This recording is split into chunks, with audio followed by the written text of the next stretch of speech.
할렐루야. 네, 제가 키가 조금 전도사님보다 좀 많이 작아서 얼굴이 잘 안 보이지만, 네, 저 이 강단에 올라올 때마다 천국 가고 싶습니다. 네, 오늘 정말 제목이 나를 찾으시는 하나님입니다. 우리가 아주 잘 알고 있는 그런 말씀이지만 다시 한번 우리가 또 대고집 대씹어 우리가 대책임질한다는 의미로 우리가 이 말씀을 다시 한번 배워보기로 하겠습니다. 인류 역사에서 일어난 사건 중에서 가장 비극적인 그런 이 최초의 인간이 에덴 동산에서 행한 그런 범죄입니다. 이 사건으로 모든 인류가 죄 아래 놓이게 되어 삶의 질고와 죽음을 맞이하였기 때문입니다. 하나님의 형상대로 만들어진 인간은 뱀의 유혹을 받아 하나님이 금하신 명령을 어기는 죄를 지었습니다. 아담이 뱀의 유혹을 받아 죄를 짓는 과정은 모든 사람이 죄악으로 빠지는 과정이기도 합니다. 그렇기 때문에 우리는 범죄의 위험적인 모습을 보면서 죄에 빠지지 않는 지혜를 얻을 수 있습니다. 오늘 본문은 그 실상을 보여주는 것입니다. 우리 1절에서 보면은 범죄의 시작은 이 강교한 뱀의 유혹에서 시작됩니다. 사탄의 하수인 뱀은 여자에게 하나님이 참으로 동산 모든 나무의 실과를 먹지 말라고 하셨느냐라고 묻습니다. 이는 선악을 알게 하는 나무의 열매만 먹지 말라고 하신 하나님의 말씀을 확대 과장함으로 의심과 불만을 갖게 하려는 그런 전략입니다. 하나님의 명령을 간접적으로 들은 여자는 그 열매를 먹는 날에는 죽을까 한다고 대답합니다. 이는 원래 말씀과 상당한 차이가 있습니다. 죄는 하나님의 말씀을 왜곡하는 것에서부터 시작됩니다. 우리가 말씀을 오늘 다 읽지는 않았지만은 4절 말씀에 뱀이 여자에게 이르되 너희가 결코 죽지 아니하리라라고 말을 합니다. 오히려 그 열매를 먹으면 눈이 밝아지고 하나님과 같이 되어서 선과 악을 알게 된다고 유혹을 합니다. 이는 하나님의 말씀을 어겨도 아무 문제가 없을 것이며 오히려 더 잘 될 것이라고 주장합니다. 사탄은 지금도 사람들에게 하나님의 말씀을 의심하게 하여 진리를 거부하게 하도록 부추기며 정면으로 하나님을 반역하게 합니다.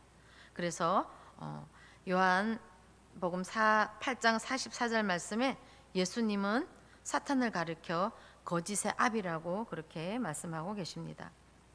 여자는 사탄의 유혹을 이기지 못하고 마침내 선악과를 따먹고 또 남편도 아내가 주는 열매를 순수히 받아 먹습니다. 이는 죄가 인류 안으로 들어온 결정적인 그런 순간이 된 것입니다. 첫 번째, 하나님께서는 사람을 찾으시고 대화를 하고 계신다는 것입니다. 우리가 오늘 이 3장 말씀은 전반적인 내용이 사람의 불순종과 하나님의 심판 선언입니다. 물론 우리가 너무나 잘 알고 있습니다. 그러나 여기에서 하나님의 명령을 어기고 선악과를 따먹은 인간은 무화과 앞치마를 두르고 황급히 나무 사이로 숨어버렸습니다. 그러나 하나님께서는 배신의 칼을 꽂고 폐역의 길로 달아나 버린 인류의 조상을 애타게 부르시면서 찾아 나서셨다는 것입니다. 우리가 다 함께 8절 말씀 같은 목소리로 함께 읽겠습니다. 시작. 그들이 그날 바람이 불 때 동산에 거니시는 여호와 하나님의 소리를 듣고 아담과 그의 아내가 여호와 하나님의 낯을 피하여 동산나무 사이에 숨은지라. 아멘. 하나님께서 아담을 날이 서늘할 때 찾아오셨습니다. 물론 이제 중동 지방은 워낙 뜨거운 날이기 때문에 우리나라 말로 해거름이 돼야지만 모든 사람들이 활동을 한다고 합니다. 그러나 성경 주석에서는 하나님께서 이 서늘할 때에 이 아담을 찾아온 이유가 있으시다고 이야기하고 있습니다. 하나님은 여기에서도 하나님의 사랑을 내포하고 있다는 것입니다. 만약에 하나님께서 어둠이 짙은 밤에 갑자기 아담을 찾아왔다면 아마 틀림없이 아담은 큰 두려움과 공포에 떨었을 것입니다. 또한 하나님께서 강렬한 태양빛이 내리쬐는 대낮에 찾아오셨다면 아담은 하나님의 그 뜨거운 진노를 받을까 봐 걱정을 또한 했을 것입니다. 그리고 하나님께서 이른 아침에 찾아오셨다면 잠을 자고 있던 아담은 역시 깜짝 놀라서 단잠을 깨고 말았을 것입니다. 이러한 모든 상황을 다 알고 계신 하나님께서는 의도적으로 한 시간을 택하셔서 날이 서늘할 때에 아담을 찾으셨다고 합니다. 우리가 요즘은 스팸으로 문자나 전화가 오면 자동으로 차단되는 그런 기능들이 있습니다. 그러나 예전만 해도 특히 비 오는 날이나 아니면 점심 식사 후 되면 이상하게 전화가 많이 옵니다. 그런데 이 마케팅 하시는 분들이 그 사람의 이 리듬을 체크해 봤을 때 가장 기분 좋을 때가 점심 식사 후라고 합니다. 그래서 그때는 어느 누가 전화를 해도 기분을 좋게 받는답니다. 그렇기 때문에 보험회사에서도 그렇고 아니면은 다른 그런 회사에서도 점심 먹은 오후 시간대에 전화를 가장 많이 한다고 합니다. 또한 비 오는 날 역시 홈쇼핑이 어마어마하게 매출을 올린답니다. 그건 역시 그 우리의 리듬이 비 오는 날은 심리적으로 다들 따뜻한 곳에 배를 깔고 누워서 이렇게 TV를 보는 경우가 많이 있지 않습니까? 그런데 이때 심리적으로 가장 쇼핑을 많이 한답니다. 그래서 비 오는 날에는 매출이 햇살이 따뜻하고 또 여름 같은 경우는 시원하고 이럴 때는 매출이 떨어지지만 비 오는 날에는 매출이 상당히 많이 오른다고 합니다. 그런데 그 원조가 바로 하나님이시다는 것이죠. 하나님은 이렇게 우리의 심리를 너무나 잘 알고 계셔서 죄를 지은 아담인데도 불구하고 아담이 이때 가면은 아담이 놀라겠지? 또 이렇게 햇살이 뜨거울 때 가면 얘가 얼마나 또 놀랄까? 또 내가 아담이 자고 있을 때 가면 얘가 또 얼마나 놀랄까?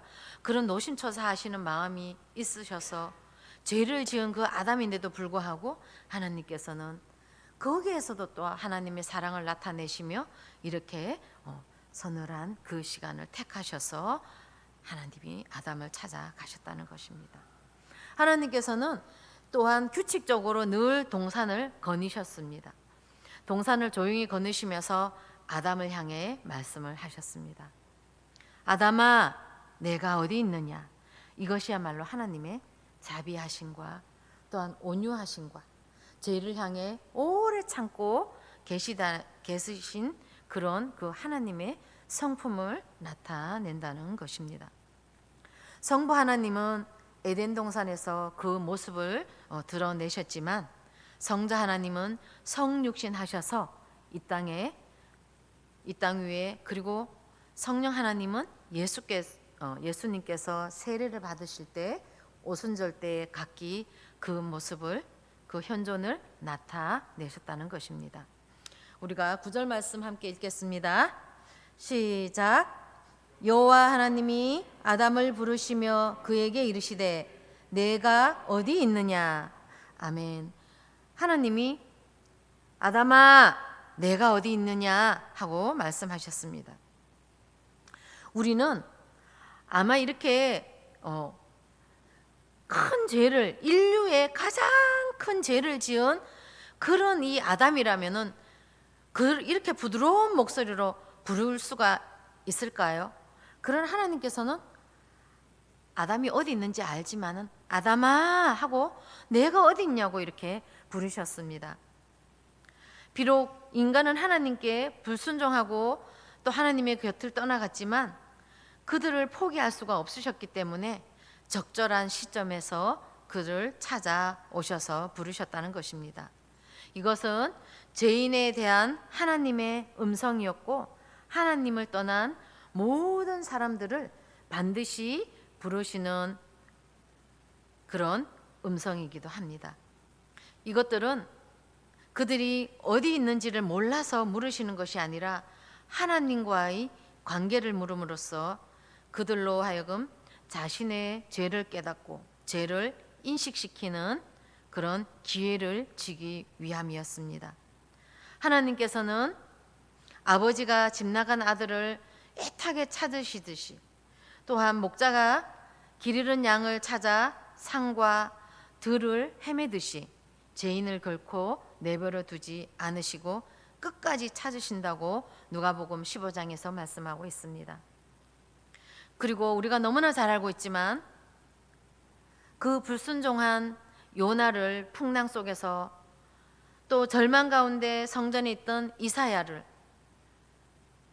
또한 로덴 나무 아래에 낙심해 있던 엘리야를 내가 어디 있느냐고 찾으시던 하나님은 오늘도 또한 저와 여러분을 찾아다니신다는 것입니다. 저와 여러분은 어디에 있습니까? 혹여 아담과 하와와 같이 하나님의 낯빛을 피하여서 숨어 계시진 않습니까? 여러분의 자리는 어디에 있습니까? 또한 하나님께서는 아담과 하와에게 죄의 책임을 물으십니다. 우리가 이 후반부에 읽지는 않았지만 11절부터 좀 긴 말씀이지만 13절까지 함께 읽겠습니다. 이르시되 누가 너의 벗었음을 내게 알렸느냐? 내가 내게 먹지 말라 명한 그 나무 열매를 내가 먹었느냐? 아담이 이르되 하나님이 주셔서 나와 함께 있게 하신 여자 그가 그 나무 열매를 내게 주므로 내가 먹었나이다. 여호와 하나님이 여자에게 이르시되 내가 어찌하여 이렇게 하였느냐? 여자가 이르되 뱀이 나를 깨므로 내가 먹었나이다. 아멘. 하나님께서 그들이 선악과를 따먹게 된 과정을 낱낱이 아셨으면서도 물으신 것은 그들의 잘못이 어떤 것인지를 깨닫게 함과 동시에 솔직히 자신의 잘못을 인정하고 회개하기를 바라셨기 때문입니다. 그러나 그들은 자신의 잘못을 아담은 하와에게, 하와는 뱀에게 전가시킴으로써 절호의 기회를 놓치고 말았습니다. 더욱이 하나님께서 함께 하라고 하신 그 여자가 라고 이렇게 표현을 합니다. 하나님께서 함께 하라고 하신 그 여자가 라고 말함으로써 하나님께서 주신 최고의 복된 배필을 범죄의 원인으로 돌릴 뿐만 아니라 그 여자를 주신 하나님께도 책임이 있음을 넌지시 암시하고 있습니다. 여러분들이 다들 자녀들을 키워봤기 때문에 너무나 잘 알 수 있을 것입니다. 지난주에 목사님께서도 자녀를 낳고 그런데 그 자녀들도 귀했지만은 그보다 더 귀하고 귀한 것은 손자 손녀라고 그렇게 표현을 하셨거든요. 저 역시 그렇더라고요. 제가 자녀를 낳고 키울 때는 그저 그냥 내 아이니까 이쁘고 귀했어요. 그런데 손녀를 놓아 보니까 그렇게 귀할 수가 없습니다. 그런데 정말 이렇게 혈기가 막 나다가도 전화가 오면은 얼굴이 환해지면서 이름을 부르게 되는 거죠. 저희 손녀가 이름이 테리예요. 테리. 그래서 테리야 이러면서 쳐다보게 되거든요. 근데 하나님께서 이 아담과 하와가 죄를 지어서 지금 어디에 숨었다고 했습니까? 동산나무 사이에 숨었다고 그랬습니다.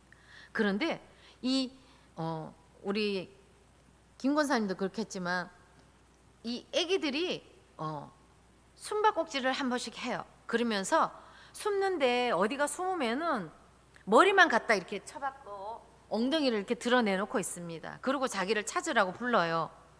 그런데 꼭 우리의 모습이 그런 것 같습니다. 이 아담의 모습이 그렇지 않았을까? 왜냐하면 하나님은 너무나 잘 알고 있는데 그 나무 사이에 머리만 이렇게 쳐박고 엉덩이를 쳐들고 있지는 않았을까? 마치 하나님이 나를 못 찾을 것이라는 것과 같이 이렇게 숨어 있진 않았을까라는 그런 생각을 해봅니다. 또한 이렇게 하와가 아담에게, 또 아담은 하와에게, 하와는 뱀에게 이렇게 책임을 전가하는 것 또한 그런 것 같지 않나 싶습니다. 제가 오늘 아침에 와서 아이들에게 지난주에 이거 정리하고 가지 않았던데 왜 정리를 안 했을까? 누가 안 했을까? 근데 제가 누가 그랬는지 잘 알잖아요. 그래서 우리 강희가 그랬을까? 하은이가 그랬나? 시호가 그랬나? 근데 아무도 그런 사람이 없어요. 아니에요, 다 치워갔어요. 안 그랬는데요? 모르겠는데요? 그런데 제가 그걸 누가 그랬는지 알거든요. 그런데 몰라서 묻는 것이 아니라 혹시라도 자수를 해서 강명을 찾을 아이가 있을까? 라는 기대를 하고 제가 물어봤습니다. 그러나 역시 돌아오는 대답은 메아리였습니다. 그렇습니다. 하나님은 우리의 너무나 많은 것들을 알고 계시지요. 심지어는 우리의 머리카락까지도 세신다고 말씀하셨습니다. 그렇습니다. 사탄은 하나님이 에덴 동산을 만드시고 그곳에서 아담과 하와를 지으셨을 때 사탄이 활동을 했었습니다. 그럼 지금은 이 사탄이 활동을 하지 않고 있을까요? 지금은 더 극렬하게 활동을 하고 있다라는 것입니다. 혹시 지난주 주일 말씀이 뭔지 기억하고 계시는 분 있으신가요? 아시는 분? 손 들어주세요. 지난주 목사님의 설교 말씀 제목. 네? 에? 이삭을 바치라? 딩동댕. 한 개는 안 맞고 한 개는 안 맞고 한 개는 맞고 한 개는 맞습니다. 네, 따로라서 상품을 안 드리겠습니다. 둘 다 맞추셨으면 맞습니다. 우선순위 순종, 믿음에는 그것이 최고라고 생각을 합니다. 우리에게는 우선순위가 있어야 됩니다. 우선순위 첫 번째. 지금 이 세대는 너무나 급변하고 있습니다. 우리가 일주일만 TV를 안 보면 세상에 무슨 일이 일어나는지 알 수가 없습니다. 그리고 이라크가 이름을 바꿔가지고 터키가 이름을 바꿔서 이름이 길어졌어요. 외웠는데 또 잊어버렸어. 근데 조금 전에 우리 양성아 집사님께서도 기도하시고 또 우리 대예배 때 우리 김정두 장로님께서도 기도를 같이 올려드렸는데 시리아는 기억을 하는데 터키가 왜 이름을 바꿔가지고 뭐 이렇게 네 글자가 됐는데 이름을 외웠는데 또 잊어버려요. 근데 거기에 지금 지진이 너무 심하게 많이 나니까, 그런데 어른들은 그나마 저희들이 사고가 났구나, 어떡해, 안 됐네. 그런데 깐난쟁이들이 그 돌틈에 끼어가지고 있는 그거를 보면은 간이 저립니다. 정말 애간이 저립니다. 근데 정말 여러분들이 간이 저린다는 표현을 알 거예요. 이게 어떤 표현이신지. 근데 하나님께서도 내가 이 아담을 만들고 그렇게 흐뭇하고 너무너무 좋다고 하셨는데, 아니 절대로 먹지 말라고, 그거는 먹으면 안 된다고 한 그 절대로 먹지 말라고 한 그 동산 그 중앙에 있는 그 과일을 따먹었을 때 아마 간이 저리고 저리지 않으셨을까? 얼마나 안타까우셨을까? 그런데 이렇게 이 아버지의 마음이 이 문자적으로는 표현해 놓을 수가 없었겠지만은 그 아버지의 마음이, 그 아비의 마음이 얼마나 안타까웠겠습니까? 그런데 하나님께서 우리를 부르실 때도 그렇지 않을까요? 하나님이 우리가 어떤 자리에 있는지, 어떤 처지에 있는지, 무엇 때문에 낙심되어 있는지, 무엇 때문에 머리를 쳐박고 저렇게 있는지, 무엇 때문에 저렇게 부르짖어 기도를 하는지, 내 아버지가, 나를 지으신 아버지가 그걸 몰라서 부르짖어서 기도를 하라고 말씀하시겠어요? 너는 내게 부르짖으라고 그렇게 말씀하시겠어요? 내가 어디 있느냐고 찾으시겠어요? 아시지만은, 그러나 하나님은 하나님을 향한 우리의 마음을, 우리의 또 그 태도를 보고 싶지 않으실까요? 우리가 금원산을 자주 가면은 저수지에 오리배가 있습니다. 지금은 모르겠습니다만은 30년 전에는 이 오리배를 페달을 밟아야만 얘가 돌아가요. 가거든요. 근데 한 사람은 페달을 밟고 한 사람은 이거 뭐라 그러죠? 돛이라 그래야 되나? 이거를 저어야지 얘가 가요. 근데 기술이 없으면 맨날 거기만 뺑글뺑글 돌아요. 안 가거든요. 그런데 그걸 밟지 않으면은 얘가 그나마 그것도 가지를 않아요. 근데 얘들은 쉼없이 발을 밟아야 돼, 페달을. 근데 멀리서 보면은 그게 너무나 온화해 보이고 너무너무 아름다워 보입니다. 근데 우리가 하나님 앞에 또 내 자리를 지키기 위해서는 너무나 부단한 노력을 해야 된다는 것입니다. 이 페달을 밟을 때는 다리가 끊어질 듯하고 숨이 멎을 것 같고 그럴 때가 너무나 많습니다. 남들이 보기에는 너무나 평탄합니다. 너무나 아름다워 보입니다. 그 배 물 위에 떠 있는 그 오리배 하나도 그런데 우리의 인생 하나가 살아가는 데 있어서 얼마나 노력을 해야 되겠습니까? 얼마나 피를 토하는 그런 간구함을 가지고 하나님 앞에 부르짖어 기도를 하며 가야 되겠습니까? 하나님께서는 내가 어디 있느냐고 이 아담에게 물으시지만은 아담에게 물으시는 그것을 떠나서 내 자신에게 물으신다는 것입니다. 지금 너희가 지금 어디 있느냐? 너의 본 주소가 어디 있느냐? 너 지금 어디 있어? 내 자리가 어디야? 내 직분이 뭐야? 너의 사명이 지금 뭐야? 라고 반문하시는 것이죠. 때로는 모든 거 다 다 이렇게 던져버리고 자연인으로 돌아가고 싶고 귀농을 하고 싶고 기촌을 하고 싶고 오천으로 오농이라 해야 되나 그러면은 다 돌아가고 싶어 합니다. 그러나 거기에서 얼마 살지 못하고 다시 돌아가는 그런 분들이 상당히 많다고 합니다. 그래서 요즘에는 귀촌학교, 어촌학교, 몇 달 어디 살아보기 이런 것이 상당히 많더라고요. 왜냐하면은 거기에 적응 훈련을 하기 위해서 그렇게 한다는 것이지요. 우리가 물론 여러 가지 힘들고 어려운 가정들이 많이 있습니다. 그러나 지금까지의 이 많은 시간들의 그 속에서 우리는 하나님 앞에 엎어지고 자빠지고 무릎이 깨지면서 또 왔다는 것이지요. 하나님께서 주일 아침마다 성가대를 연습을 시키시고 그리고 그분들이 성가대복을 입고 3층으로 걸어 올라오실 때 올라오시는 분들의 마음도 상당히 여러 가지 각각일 것입니다. 근데 제가 맞이할 때도 안녕하세요 권사님, 안녕하세요 집사님, 안녕하세요 장로님, 집사님 안녕하세요 이렇게 인사를 하는데 어떨 때는 막 위태위태 보일 때가 있어요. 올라오시는 분이. 왜냐하면은 이 성가대 자락이 끌려서 넘어질 것 같거든요. 그런데 그 어떤 분들은 아예 그걸 아니까 이렇게 옷을 추스려서 오시기도 합니다. 근데 하나님 보시기에도 똑같은 모습, 똑같은 자세, 똑같은 옷을 입고 서 있는 우리들이지만 어떤 분은 그래도 잘 자기의 사명을 너의 사명을 잘하고 있구나. 또 어떤 분들은 불안하신 분이 있지 않을까.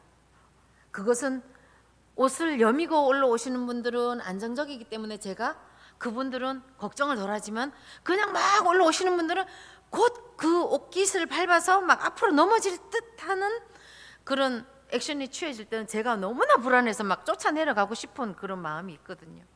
근데 하나님께서도 우리를 향한 그 마음이 이렇게 안타까운 마음들이 너무나 많이 있을 것입니다. 오늘 이 아담이 이렇게 죄를 짓고 하나님 앞에 나아갔을 때 너무나 당당합니다. 그런데 하나님께서는 그걸 아시니까 또한 이렇게 아담을 깨닫기 위해서 이렇게 부르셨습니다. 그리고 하나님께서는 아담과 하와에게 이렇게 책임을 물으시지만 역시 또한 책임을 전가를 합니다. 아버지 하나님, 아버지가 나한테 같이 있으라고 한 저 여자가 하나님이 만든 저 여자가 나에게 이걸 먹으라고 했잖아요.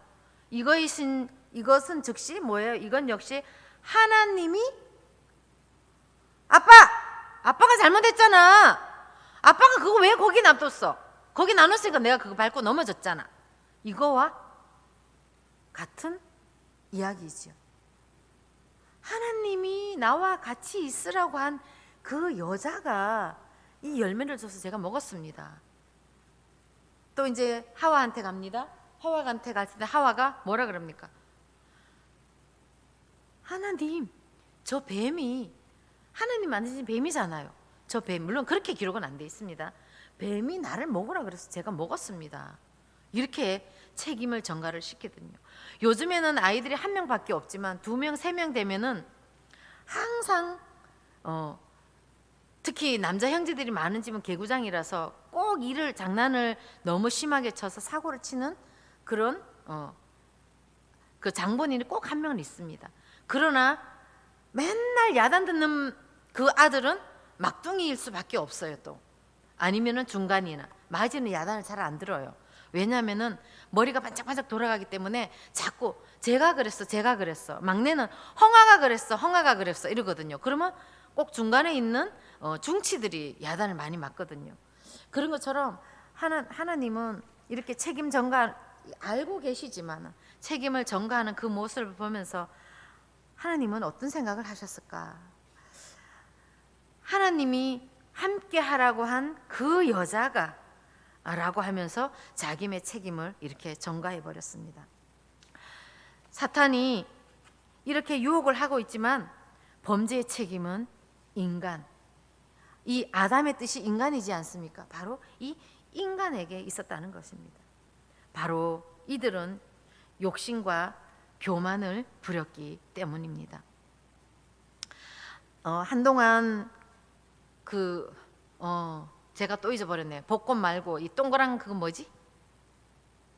뭐라 그러죠? 비트코인. 제가 이렇게 생각해요. 비트코인. 예.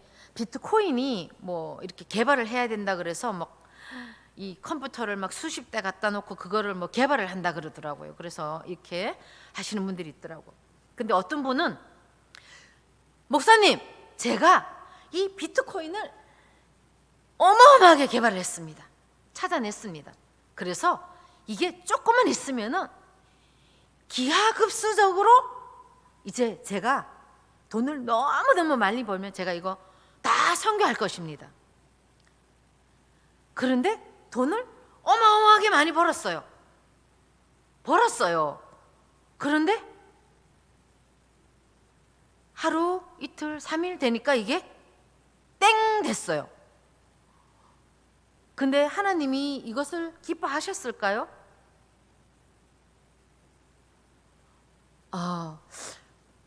글쎄요. 하나님 어떻게 하셨을까? 한번 기도해 보세요. 저는 그런데 저는 개인적으로 그런 것을 한 번도 해본 적이 없어요. 복권도 제 돈으로 사본 적이 없기 때문에 친구가 한번 사줘 봤는데 제가 지금 정부 나오기 전에 꿈을 딱 꿨어요. 그런데 지금 대통령 되신 분이 저희가 상장을 딱 주시더라고. 근데 이게 대박 꿈이래요. 제가 나중에 이제 이야기를 하니까 복권을 샀어야 됐대. 그러면 100% 당첨이 된다는 거예요. 근데 왜 제가 그때 믿음이 부족했는데 복권을 안 샀습니다. 그리고 이분이 이제 대통령이 되셨는데 저는 복권을 안 샀는데, 그런데 그 미국 리서치 회사에서 복권을 당첨되신 분들을 조사를 했대요. 그런데 100이면 100 복권 사신 분들이 지금 현 상황이 너무너무 급격하게 안 좋아져서 거의 불황자나 다름없이 생활하고 있다는 것입니다. 이것은 무엇 때문에 그렇습니까? 바로 욕심 때문에. 욕심이 잉태한 즉 죄가 잉태한 즉 사망을 낳으리라고 하십니다. 욕심이 잉태하기 시작하니까 될 수 있어. 와, 비트코인 돈 된다, 돈 돼. 와, 복권 우와 되네. 이번에는 누적되어서 누적 상금이 몇 조 얼마야. 와, 이거 세금 40% 낸다 그래도 이게 어마한 거야. 욕심이 자꾸 자라면서 이걸 자꾸 하게 된다는 것이죠. 어떤 집사님도 이것을 하다가 아예 지금은 집도 깨끗하게 다 비우고 아주 홀로 생활을 하시는 그런 분도 계시던데, 욕심이 이렇게 잉태하니까 죄를 낳고 죄가 사망을 낳는다는 것입니다. 바로 이렇게 사탄이 아담을 유혹하면서 이들은 욕심과 교만으로 가득 차게 됐던 것입니다. 이들이 범죄한 이후에 인간은 자신의 수치스러운 그런 모습과 죄악을 깨닫게 되었습니다. 그러나 때는 늦어버린 것이죠. 정작 영의 눈은 어두워져서 선을 행할 능력을 완전히 상실해버린 것입니다. 죄 아래 인간은 죄의식에 사로잡혀서 하나님께 가지 못하고 악을 감추기에 바쁠 뿐입니다. 하나님은 숨어있는 아담을 찾으시고 그에게 가죽 옷까지 입혀주셨습니다. 하나님이 이 아담이 먼저 하나님을 찾지 않고 하나님께서 먼저 아담아 하고 아담을 내가 어디 있냐고 아담을 찾으셨고 또 부르셨다는 것입니다. 그 음성은 아담이 죄를 회개하고 돌아오기를 기다리는 애타는 그런 음성입니다. 타락한 아담을 깨닫게 하시려는 그런 애타는 음성이었다는 것입니다. 하나님께서는 지금도 저와 여러분을 똑같은 질문을 하고 계시다는 것입니다. 지금 어떠한 처지에 있는지, 지금 또한 어떠한 상황에 놓여 있는지 우리는 인간적인 마음으로 인간적인 눈으로 잘 모릅니다. 그저 기도만 해줄 뿐입니다. 하나님께서 예수 그리스도의 십자가를 통해 우리를 모든 죄와 저주에서 해방시켜 주셨다는 것입니다. 사랑하는 여러분, 행여 어두운 가운데 있습니까? 혹시 죄악 가운데 있진 않습니까? 혹시 그 죄로 인해 수치심과 죄책감에 빠져 있진 않습니까? 이 땅에 빛으로 오신 예수님 앞으로 나오셔야 됩니다. 그리고 손을 내밀어 주님을 잡으셔야 합니다. 주님은 말씀하셨습니다. 예수께서 들으시고 저들에게 이르시되 건강한 자에게는 우연히 쓸데없고 병든 자에게라야 쓸데 있느니라. 내가 의인을 부리러 온 것이 아니요 죄인을 부르러 왔노라 하시니라. 마가복음 2장 17절에서 말씀하고 계십니다. 너희들이 어떠한 죄를 지었든지 어떠한 상황에 있든지 나오라고 말씀하십니다. 나오라고 말씀하십니다. 우리의 죄악을 내놓았을 때, 우리가 어떠한 병이 있든지 의사 앞에 나가서 내놓아야 합니다. 내놓았을 때 치료가 들어간다는 것입니다. 상담의 첫 번째 그것은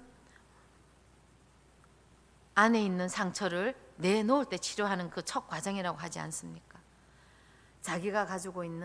우리가 가지고 있는 죄악들을 내놓아야 한다는 것입니다. 죄를 범해 두려움에 빠져 있는 아담과 하와에게 찾아오신 하나님은 오늘 저와 여러분에게도 찾아오셔서 물으십니다. 내가 지금 어디 있느냐고 물으신다는 것입니다. 우리는 더 이상 하나님의 음성을 피해 숨어서 있어는 안 된다는 것입니다. 우리 모두는 그분의 부르심에 응답하고 죄를 고백해야 된다는 것입니다.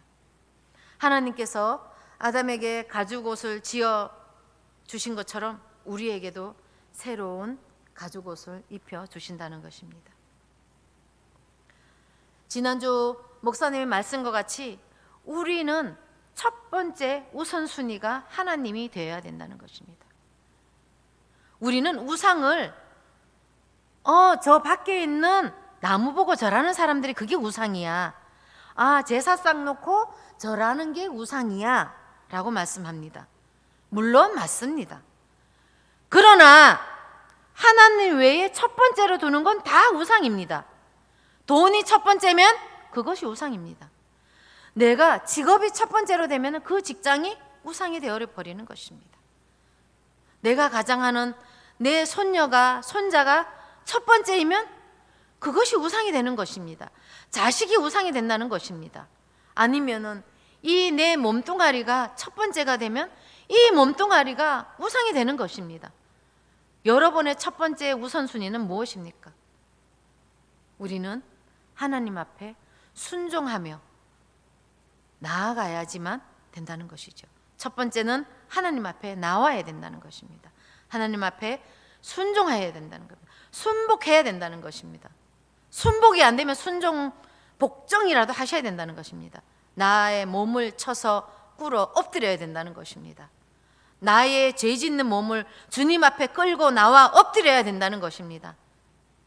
여러분, 하나님 앞에 여러분의 내면에 있는 아무도 모를 것 같은 하나님만은 아시는 그 은밀한 죄가 있으면 하나님 앞에 나오셔서 토설하십시오. 내놓으셔야만 치료가 된다는 것입니다. 상처는 꿰매야 됩니다. 소독약을 부어야 합니다. 그래야지만 그것은 나을 수가 있습니다. 그 상처가 납주지 않았을 때는 사망에 죽을 수도 있는 것입니다. 요양병원에서 욕창으로 돌아가시는 분들이 많습니다. 이렇게 이야기하면 문제가 될 수 있겠지만 그것을 치료하지 않을 때는 사망에 이릅니다. 그래서 그것이 목숨과 연관되기 때문에 치료를 철저하게 합니다. 처음에는 그저 요만한 점으로 시작합니다. 그것이. 그러나 나중에는 구멍이 이렇게 납니다. 그러면은 매일 그곳을 소독을 하고 그곳에 뭐가 있냐면은 여름에는 애벌레가 생깁니다. 애벌레가 뭔지 아시죠? 구더기가 생깁니다. 요즘 시절이 어떤 시절인데? 아닙니다. 생깁니다.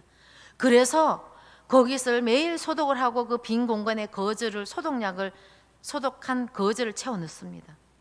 그렇게 하지 않으면은 죽습니다. 저와 여러분도 똑같습니다. 은밀한 죄, 여러분 하나님만이 아시는 그 은밀한 죄 하나님 앞에 내놓고 해결 받으셔야 된다는 것입니다.